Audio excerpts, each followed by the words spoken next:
Okay, we call the meeting to order. Everyone is here except Matt Heisler and Rose. and Rose. Okay. Could I get a motion to approve? Okay, we call the meeting to order. Everyone is here except Matt Heisler. Oh, now it's, okay, okay. Is it gonna keep doing, okay. Could I get a motion to approve the agenda for today? I'll make a motion. Okay. Okay, all in favor, say aye. Aye. Opposed? Hearing none, the agenda is approved. Then could I get the approval of the minutes from our December meeting? I'll make a motion. One second. Okay, we have a second. All in favor, say aye. Aye.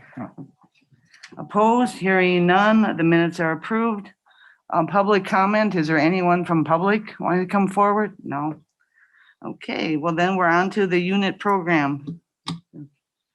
You said it was. Put it in whichever order you'd like, Madam Chair. Okay, well, They're let's ready. do Sue Norton to start off then. Good morning, everyone. I'm Sue Norton with the Behavioral Health Unit. Not a whole lot has been going on, like major things. Crisis has been very busy. This last month it's picked up. I was doing we had our state auditors come in last week, and they were supposed to come back yesterday, but unfortunately, I'm in quarantine, so they opted to come back in another week after I'm out of quarantine. So that should be going well. That's to continue with our certification for our program so we can keep our doors open. So I think all will go well, and we should get recertified for 2 years for all of the programs. So far it's been the outpatient mental health AODA programs, the crisis program, and then the CSP program. In March, they'll come back and do our CCS program. Myself and one other staff have been quarantined this week due to direct exposure to a client who tested positive for COVID. Actually, we were doing pretty well. We hadn't had anyone quarantined since November, the end of November. So we're the first ones since then. So, which is positive because it seemed like for a while we had people out frequently. But outside of crisis being a little bit higher and the number of institutional placements have continued to be on the rise, unfortunately, things have been pretty status quo or where we could expect them. We have set up now for our psychiatry services. Our adult psychiatrist had been coming in person 1 day a week, and our child adolescent psychiatrist has been doing telehealth since the beginning because she resides in Florida. We've started now in January where the adult psychiatrist is in person every other week, and we began doing telehealth on the opposite weeks. And what the nice thing about that is it just gives him some, because he comes from the Milwaukee area, and he works with other counties as well, so it gives him the opportunity to not have to travel. But there's also an expense savings for it because we're not having to pay him for his 2 hours of travel time plus a hotel stay every week as well. So there's a cost savings. And so far we've had it, next Monday will be his second day there, but the first day was pretty successful. So with COVID, clients have gotten pretty accustomed to having to have services done kind of in a different modality with the telehealth. We're just trying to be cognizant of those who need to be seen in person. We just want to make sure that they're scheduled on days that he's there to have some of that flexibility. But outside of that, nothing other major has been going on within our unit, and everyone has stayed healthy, which is a positive. Sue, just can you give I know that we've had to recommit a client. We had previously brought them back, but then there were issues. I don't need you to go into the specifics of that, but just give where this client was, where we then had them go, then they came back, and where we're putting them again, just again, to make people aware that some of these things happen, and when we commit, there's a little bit of not a little bit, there's an extra cost. So the individual was at Winnebago Mental Health Institution. Frankly, that's one of the only places nearby that will, they're, for lack of better words, required to accept difficult people. And so that's where this individual has been. We've attempted to do a lesser restricted means of placement in more of a CBRF type setting where it's staffed 24/7 and with other individuals. That did not fare well, and they ended up back in the institution. So at this juncture, we're at a point where we need to maintain safety for this individual and for the community. So it'll be likely a more long-term placement at another institution. It's called Trempealeau Mental Health Institute, where that's in the more on the western side of the state in Trempealeau County, where they'll take people for more longer term in the hope of getting them more stabilized so that they can re-enter to the community. So that is a cost. It was a cost that we did not plan for, I think, in our budgeting, in the sense of, I think of doing the stats in 2019, we had, I believe it was around 30 emergency detention. So that's 30 just initial, 30 people who were placed in a psychiatric hospital, whereas in 2020, we had, I believe, 52. So when we look at doing the 2021 budget, we were likely looking at the past 2 years of crisis and didn't have someone. I don't believe we may have predicted well enough that this would be more, that we would be needing such more of a long-term care type placement. So that could have, and I say could because I'm not sure, I'll remain optimistic that it won't be forever, that they'll stay there, but that could have an impact on the 2021 crisis budget. Thank you, Sue. Does anyone have any questions for Sue? Okay. Okay, thank you, Sue. Then we will move on to Melissa. Good morning, everybody. So again, I have the bluish stats in your packet. And typically I have been giving a thorough overview of one of the programs that I oversee. You've received those overviews for all of those different programs at this point. So my plan is just to kind of review a few details of what's going on in each of the programs. So I'll start with Children's Long-Term Support, or CLTS. As you recall from our last meeting, CLTS was presented with a substantial task to eliminate wait lists across the state. The state budget allowed for all participants to be fully funded, and guidance was provided to counties to ensure that our case management rate was high enough to cover the costs of case managers. So essentially, the cost for the CLTS program at this point is to continue to fund the maintenance of effort that's required, which is about $54,000. You will see that there was a substantial increase of the number served. From November to December, we went from the 91 to the 99. And then in January, we hope to enroll 3 more and a few in February and March. And I'm hoping that our wait list will be eliminated by the end of March. The concern about this, of course, is the case management capacity. We talked about this at our last meeting. Our social workers and case managers are extremely valued, of course, but especially during this transition. The phase obviously can't be completed unless we are able to maintain our employees. Our goal will be to continue the optimal service to our community while also ensuring the compliance measures are met with the waitlist elimination. Our ability to meet those standards hinges on our staff retention and their capacity limits. Questions about CLTS? Okay. Birth to 3, the number of referrals continues to increase slightly.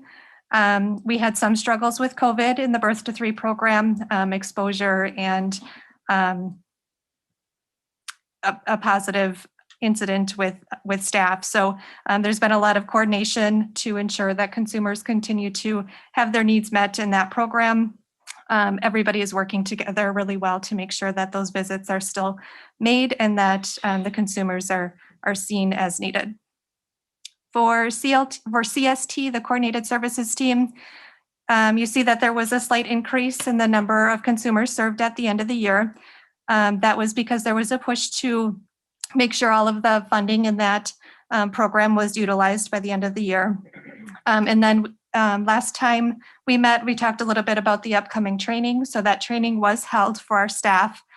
And then we also invited some community members. So it was nice to collaborate with some school staff as well.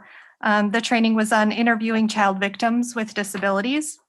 So it provided a nice overview of the various conditions that our consumers are faced with, and then allowed for us to learn about and practice tips and techniques to better interact with them.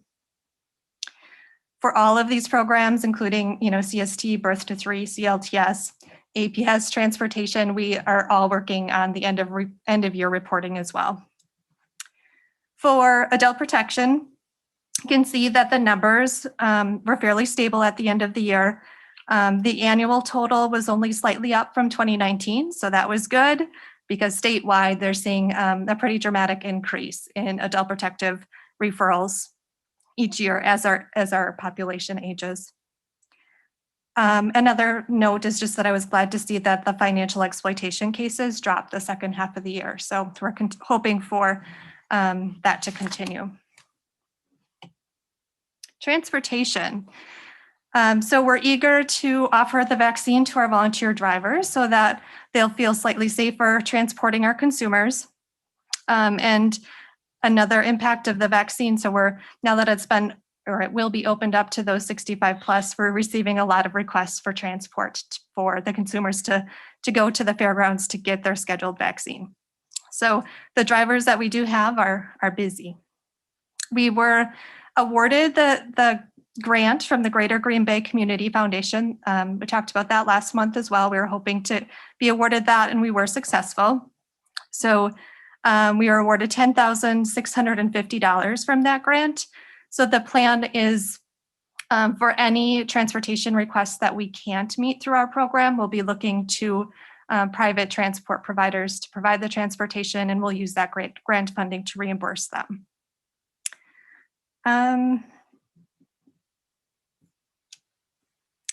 Still hoping for further information on the 5310 grant award that we received for the new van. I'm hoping by the end of February, maybe we'll have that van available to us. So that'll be a wheelchair accessible van to utilize for our consumers who have those needs. And then lastly, we have an upcoming transportation committee meeting coming up on the 2nd of February. Questions for me at all? Okay, thank you. Okay, then we will move on to Corinne. I was just grabbing one more number for you guys. Good morning. Our numbers, you can see as usual, they're pretty steady. It's interesting to me to kind of, if I summarize, I don't want to say had kind of a running joke, but you'd have numbers like, oh, we've had 5,000 contacts, right?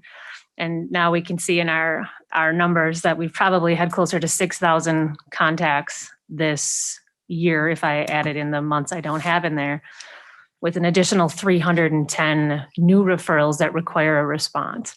So I feel like as we look at the year, considering all of the things that have happened, I don't know what that means to all of you, but certainly to me and to our team, that is a pretty substantial number. When folks wonder maybe what it is that goes on in human services, it is kind of nice to see it there in black and white.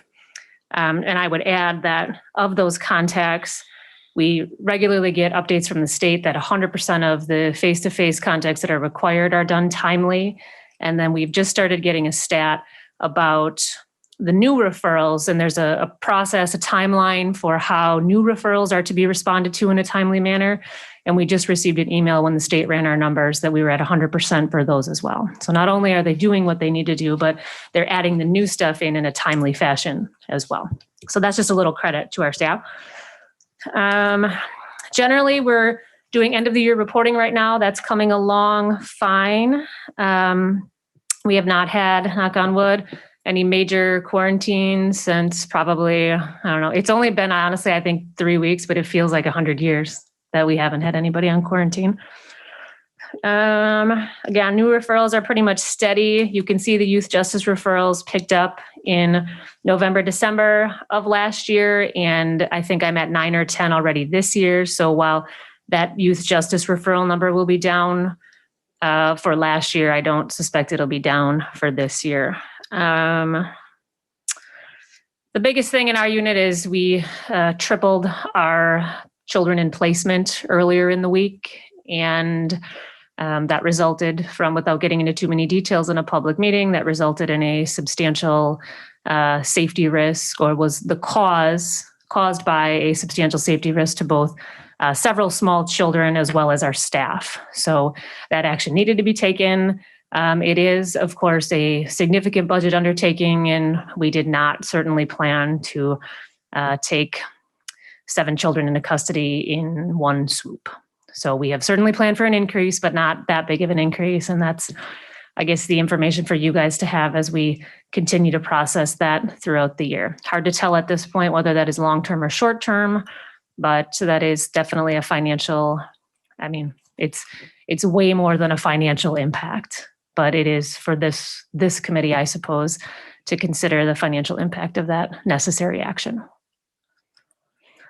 Okay, anything else? Any questions? If I may, I'm just going to follow up, and if there's something that I'm missing or something to add, Corinne, please do. These are the, what do I want to call it? If you want to do it from a weather standpoint, these are those natural disasters that you really just can't plan for. Corinne's staff continues to try to, as much as possible, work with families to not have to place these kids, because to do it is not good for the kids. It's not good for the cost. It's just not good all the way around. But when the situations warrant that we need to therefore step in and take these children out of the home and place them, then we'll do that. Unfortunately, if you're doing it 7 in one swoop, that's not something that you can really budget for, because you're not going to assume that each year that we're going to be taking that many kids out of one home. So again, this is a testament to Corinne and her staff. Part of the reason why is because as we look at this, we've continued to try to do this, but at times you wonder, I'm amazed at times that we've been able to keep things in place for as long as we have. So these are the types of things that are unfortunate, but are also necessary. And yes, they do have financial costs as well. And I would add to that it's not just Corinne and her staff, it's the staff at large. You know, typically when things like this are happening, the way we do human services here, and that is not the case in other counties, but the way we do human services here as a whole has all of our units involved in attempting to prevent this type of action. However, very similar to mental health crisis or APS, you know, there is at times a required action where we are liable if we do not take action. And that's where we're at this point. And it is just something that is a reality that we hope to move through and continue to work together as a team to address. But it is a reality of what must be done at some points. Corinne, what was the age span of the children? Large, little to big, all the way down to very, very young and all the way up to almost age of majority. So the logistical challenges, I think, and maybe what Julie is getting at with that are there's so many implications that, like I said, at a public meeting are maybe not appropriate for that topic or that line of discussion, but it is something much like any placement. The logistical undertaking, the financial undertaking, and the trauma is just something that we always hope to avoid, but sometimes cannot. So we try to mitigate it as best we can throughout that process. Okay, any other questions for her? Okay, then we'll move on to Brian.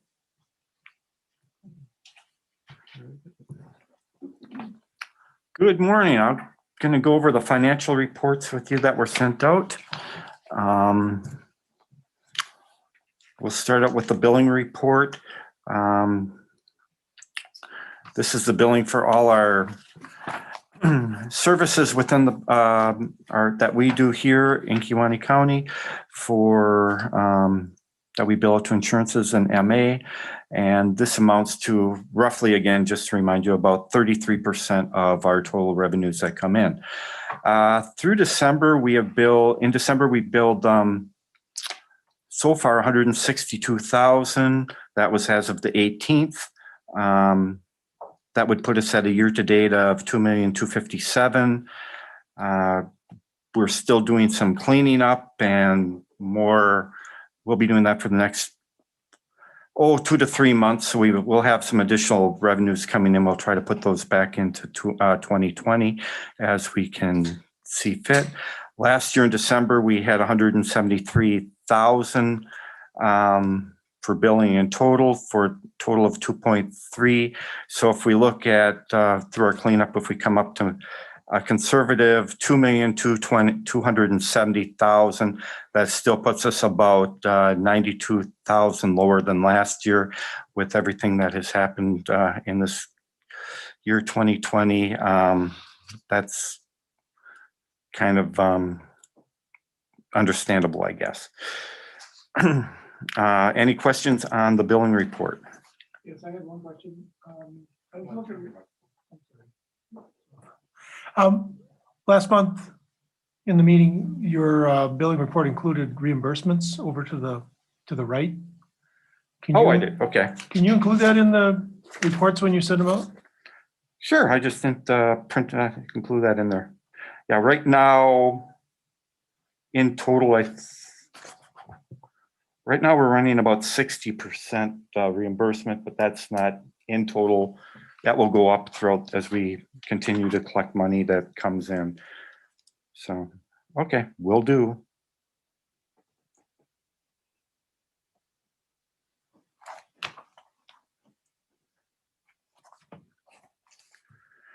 Okay, the state aid report again. This is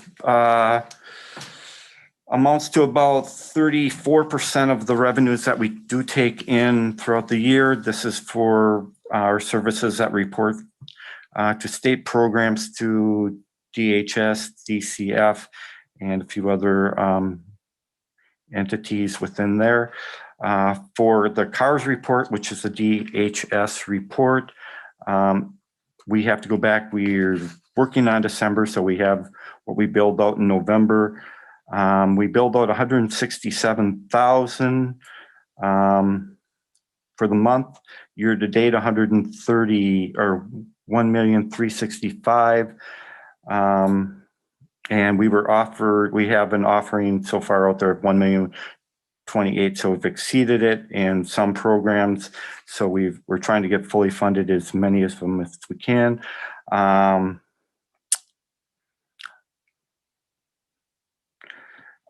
Normally we were running about 85,000 to ish in that every month. This month we're up to 176. This is the time of the year where an IDP grant comes in. It's normally we can file for it in November, December when the grant amount's awarded to us. This year, our November claim includes 57,000 in additional for that, plus some of the Winnebago costs that we've been running through. That as we get charged, we are able to bill out the net or claim the net amount. Those programs for the BCA are fully funded. We won't receive money back, but we're gonna, by letting them know that we're getting what our expenses are, they have a better handle of how much we really need to operate. So we'll continue to file those throughout the end of the year. And we are in the middle of, we will file doing December. We'll be going into all our year-end cleanup in the next month or two. We have to the end of March till file the final claim for the year. So anything that comes in will be handled in that period. And Looking at the Sparks report, so far we have claimed 889,000 in there, of which we've received 645,000. And there's 885 available. So far we've claimed about 72.5% of what's available. Compared to last year, we're at 578,000. So we do expect if we have some youth aid innovative money coming through at the end of the year. So we just will be billing, or we'll be claiming about $82,000 or 82,000 in December on that. So we'll be seeing that money coming through shortly and that's just a pass through for expenses that will come through that we've paid for. So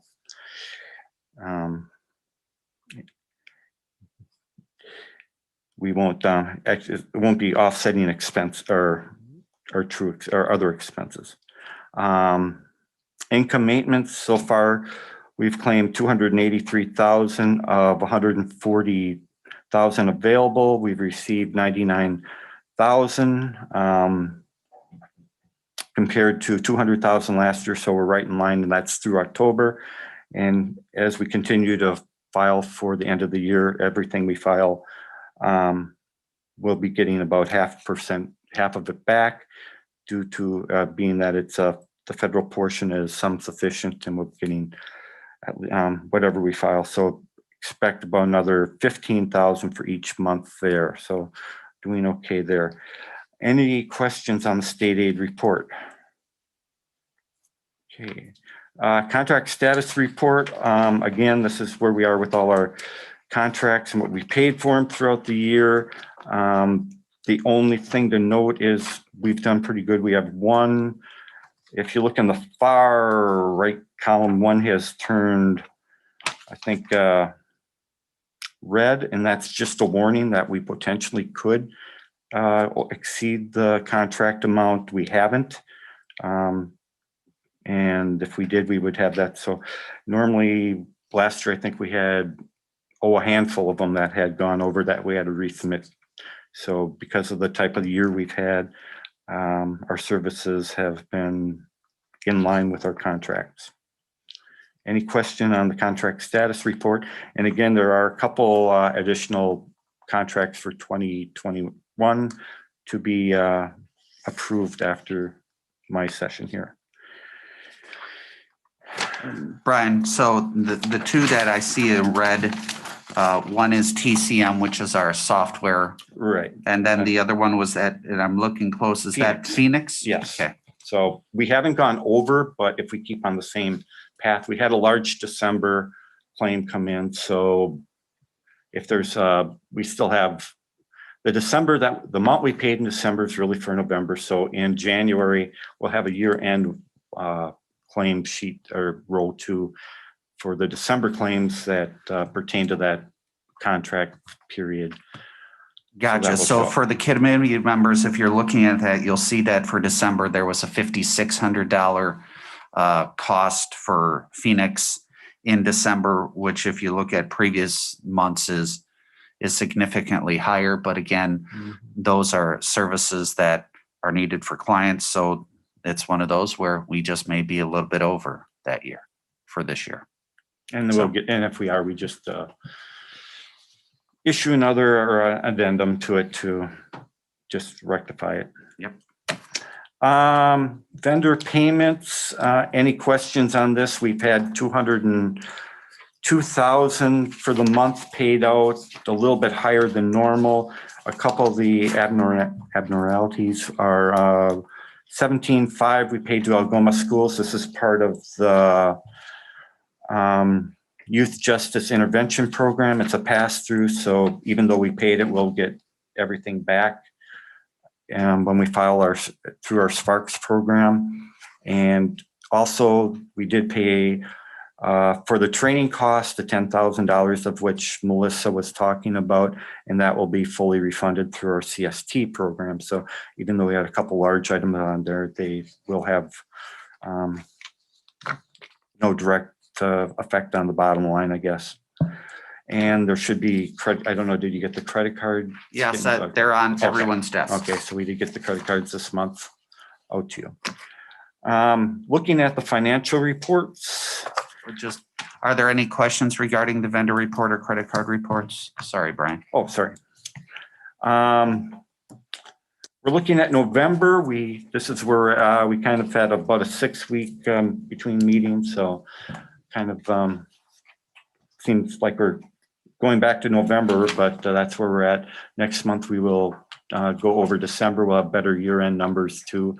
The December numbers just came out at the end of last week and not enough time to roll them into here. So looking at 11 months, we are using 89.83% of the budget. I went with Paul's budget instead of doing one 11/12 because we do have a 13th period that is for closeout. So it kind of gives us allows for a little bit more room for that 13th period for expenses. Administrative, we've had revenues of 1,264,000 versus 903 thousand. So we're over by 361,000. We have received all of our BCA money, and this does include 11,000 in road to recovery money that we have received as reimbursement for COVID efforts through federal programs. So that's also rolled up into that number. And so that puts us at about 125% over the annual budget. Our expenses for admin have been 505,000 compared to a budget number of 570. So we are 65,000 under budget, or 79.6% of our expenses to the budget. Economic support, our year-to-date revenues are at 249,000 compared to 290 for the budget. So we're under by 41,000. Most of that has to do with the childcare portion, where we're unable to do much work in that area because of the situation with COVID. And we did get a notification. We will be receiving $8,100 in RMS funds that were for 19. We will put those into 20 as our practices. So that's some additional money. We found the total out of how much we're going to be getting just yesterday. So, and expenses in that area, we're on track at 238 compared to 235. Children and family, we have revenues of 241,000 compared to 187, or we're over by 53,000, or 115% of our budget. And for expenses, we're at 774 compared to 791, or 117 under budget. Again, that is due to our lack of institutional cost, and some of the placements were down for last year. Sounds like we're not going to be as lucky this year. So we'll find out more as we go along what that's going to do to our budget numbers for 2021. Behavior health. Overall, we've had revenues of 1,614,000 compared to 1,575,000 for the budget. So we're under revenues by 39,000.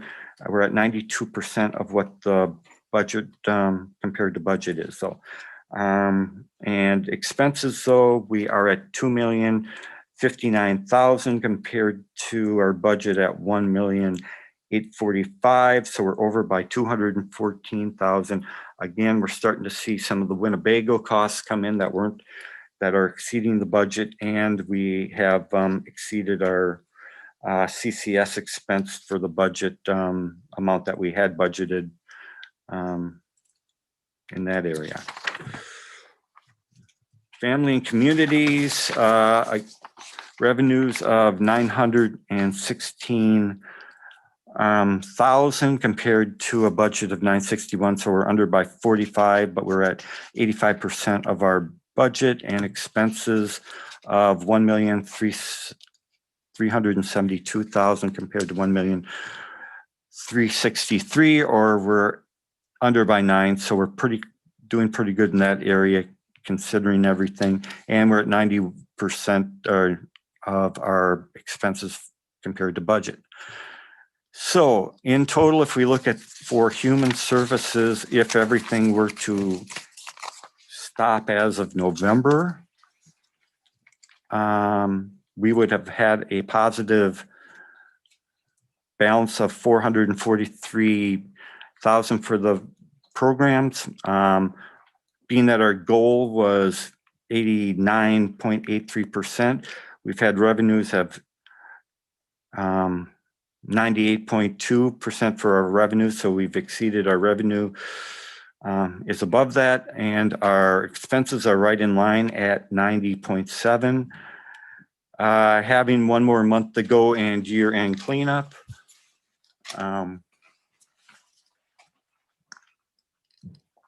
I would predict that we're going to be hitting for operations conservatively 200 to 300. All depends how the Winnebago charges and reimbursements fall. Those are kind of unknown and big numbers that can be out there. So we're going to definitely be in the positive this year when all is said and done. Now, that being said,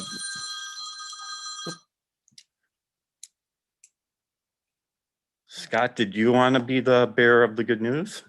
No, I'll let you do that. I'll reinforce after. Okay. In December, we received our WIMCR payment, which is not included in any of these numbers. WIMCR, again, is annual reconciliation of our MA costs, basically what our program costs compared to what we are able to build out through MA, and that is regulated. So we can't bill out what our true costs are. We have to bill out what they are. So all the costs that we have to write off that they don't cover, we get reimbursed at one swoop. Now, this is for 2019, that is paid at the end of 2020. We received $617,000. So with that in mind, we're going to be able to apply that to the deficit on top of whatever our operations are. So in all, we should be ending up 2020 with a sizable surplus and a reduction to our deficit cash balance.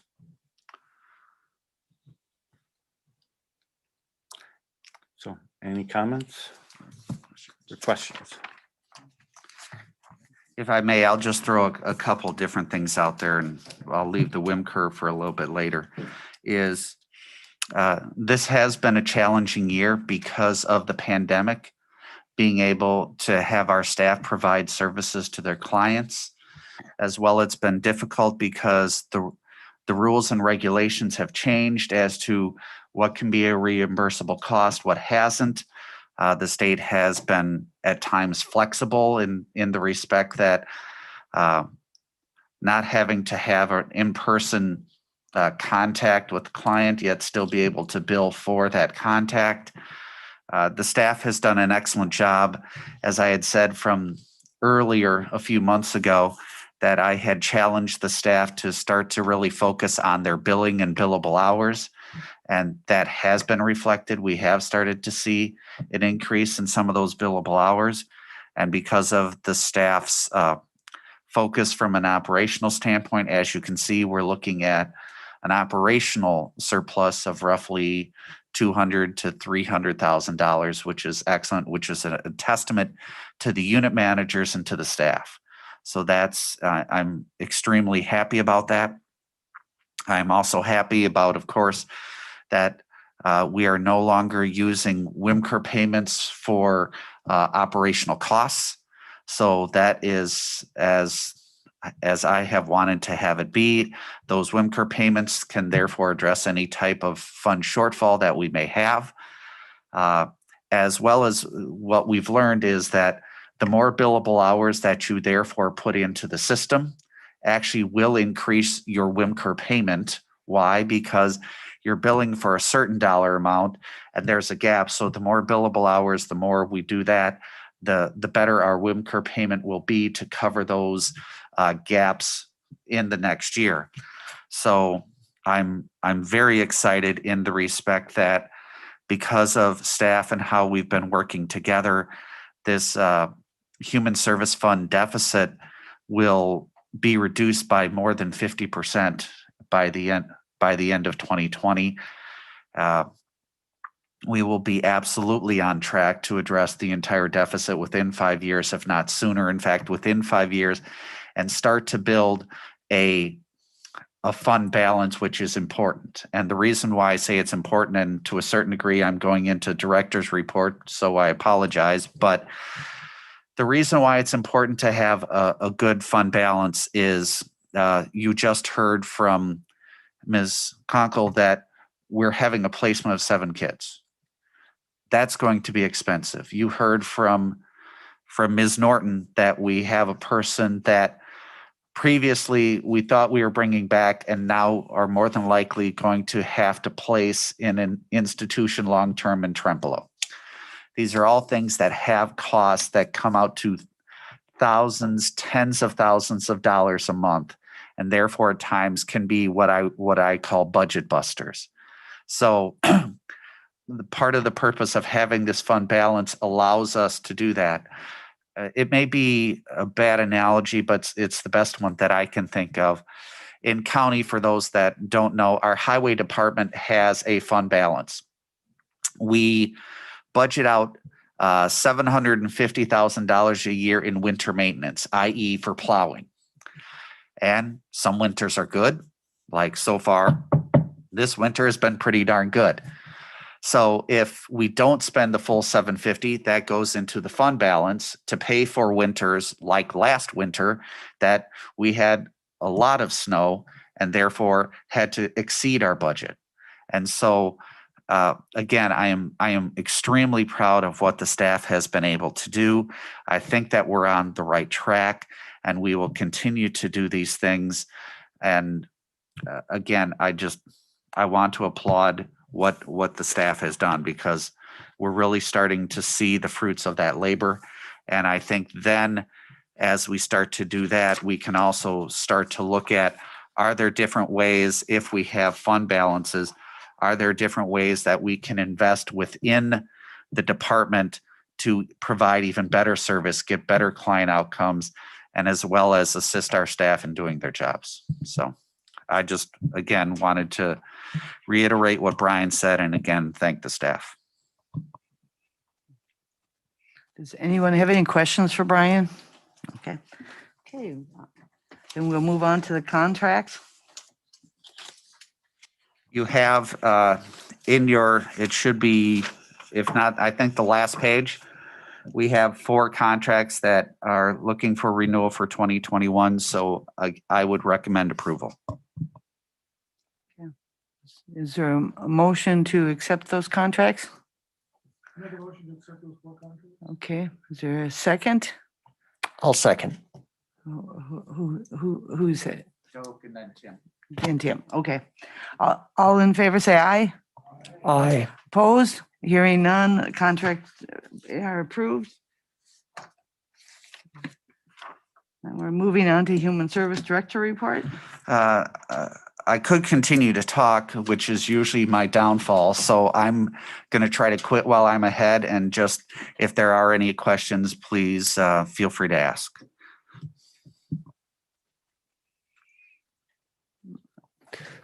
Scott, I just have a quick question for you. I know you mentioned you're going to start looking for a human service director in 2021. Is that correct? Correct. Okay, I mean, we're doing a great job now. I just want to kudos to everyone for turning the program around. Not that we didn't do a good job before, but the numbers are starting to get back to where they should be to run a fiscal department. So thank you. So just give us sort of a timeline. What are we thinking here, Scott? What's your plan? Certainly. I've recently I've been having a meeting with the unit managers. We've been trying to talk about a vision of how we want to provide service to our clients and the like, and in some ways kind of create the culture for the human services department that we can balance not only the fiscal issues and I won't say concerns, the fiscal issues and constraints we may have, but also how we can better serve our clients. We're starting to have those meetings now as we speak. I would like to then start the recruitment process probably late February, early March. I want to be very methodical. I'll say it this way. I am not in a rush, but I also do want to be very, very clear. While all of this has been good and we have been able to, at least from what we're seeing from the outset, able to turn a financial corner. That's all fantastic. And again, we have unit managers that have been working collaboratively. And I think that since I've been here in the 6 years, that this team is working more as a team than at any time that I've seen. I also don't think that it is in the best interest of the human services department that I stay in this position indefinitely. It's not fair to the program, and it's not fair to the county.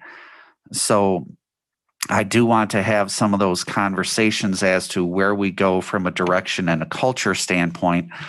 But I do believe that if we start by late spring and get into early summer, that we can bring someone on. I know that I've heard whisperings that, well, Scott, you're doing a great job all on your own. Why change? I'll say from a financial standpoint, I help to set the tone, but it's not as much me anymore. The unit managers have taken on that responsibility. They're looking at these things. And in that same respect, I cannot provide them the support that they deserve because I do not have that human services social work background. So therefore, I do believe it's important to do. Plus, if we're looking from a financial and a budgetary standpoint, we have budgeted for a human services director in 2021. So therefore, that I shouldn't say in no way, that should not affect the budget because it's already in the budget. So the long-winded answer is late spring, early summer, Supervisor Kinnard. Okay. Any other questions for Scott? Just a comment, Scott. Are we as the committee going to be involved in this process and to what extent? Usually how I go about, because it is a department head position, typically how I've worked with department head appointments, by statute, the county administrator makes a recommendation to the board for approval. How I would like to move forward with this is we would put out the announcement. We would receive resumes and applications from candidates.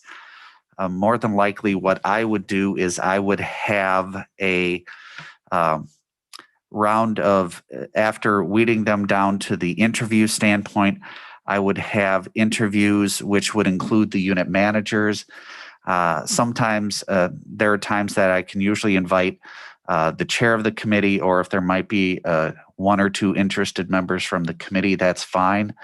But ultimately, because of the day-to-day operations, I look mostly towards the input and the participation of myself and the unit managers, and then maybe another human services director from a neighboring county for a perspective in that sense.